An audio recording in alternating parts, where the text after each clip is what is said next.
A terrific story in the Sun-Times on state pensions, people gaming the system to get mammoth payouts while they're then working other jobs, and the overall cost of pensions. Sure. I mean, kind of the lightning rod for this is when we saw the states borrowing $3.4 billion this year to pay its pension obligations. Then you've got the Chicago schools where property tax increases have been authorized, to potentially pay for pensions there. Outside of the gamings of the system, the double dippers, people collecting, a government pension at age 50 and then going and getting another job. Outside of labor union leaders and association leaders leaving government but still paying into those pension funds so then they can then double dip with higher pensions. When you look at the system structurally, it is broken, and it is going to come at the expense of taxpayers, road projects, education dollars, and if something isn't done from this point on to do something about it, it's going to cost us. Well, now when you talk to state workers or teachers, for instance, who are owed many millions of dollars in pensions, they say, well, we should have a pension. We don't get Social Security. The state should continue to pay us. And we have the right to bump up our pensions if we take extra courses. And the school district has offered us to give us our last 5 years' average salary for our pension. Well, what's the matter with that? Well, I mean, why make us out like we're bandits?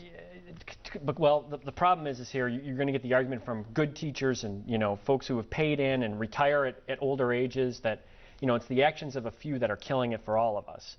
But at the same time, when you look at the system structurally, funding, tax dollars, it is broken. I mean, the money might not be there to pay those teachers down the road, and they should be pushing for reforms too. Everybody should be thinking sensibly about their futures. How could the money not be there? Have they ever defaulted on a state pension? Well, they keep borrowing and they keep pushing it back. Right, but eventually, if you borrow too much, though, it starts to hurt the state's credit rating. The state can't borrow. The cost of borrowing goes up, and then we're paying more again. And the politicians use it like it's free money because it's not them that end up paying for it. It's the next administration, the next administration.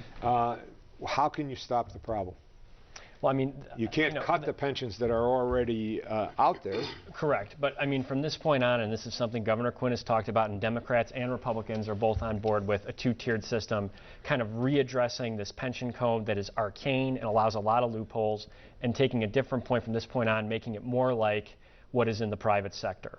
401k possibly, not a guaranteed amount of money that you get for life as long as you live. Roger, you cover business. How many business pension plans measure up to these public pension plans today?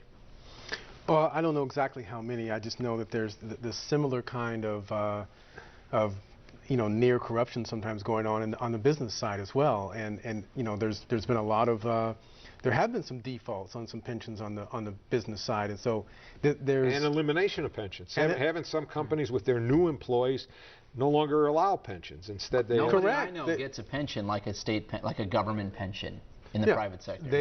They've moved over to the 401k plan. We all know that there's problems with 401ks and matching and all of that, and so it portends sort of a rather ugly scenario on the state side. But it's also a matter of school districts and government agencies standing up to unions who are making demands for these pensions. In sports, for example, where the union is a powerful union, ball players do very well. O.J. Simpson is collecting $350,000 a year in a pension now while he sits in jail in Nevada because the union did a good job. If management doesn't stand up to the union, the pension system is going to keep growing because the union's job is to make it bigger.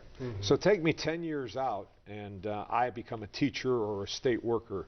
Am I still going to get a pension, or are they going to be gone? Well, I mean, I think when this panel that the state makes its recommendations on November 1st, I think there's going to be a recommendation for a two-tier system. I think there probably will be some sort of pension system because you do want to have incentives to keep people in, but will resemble what's happening right now. I think that's up for big debate.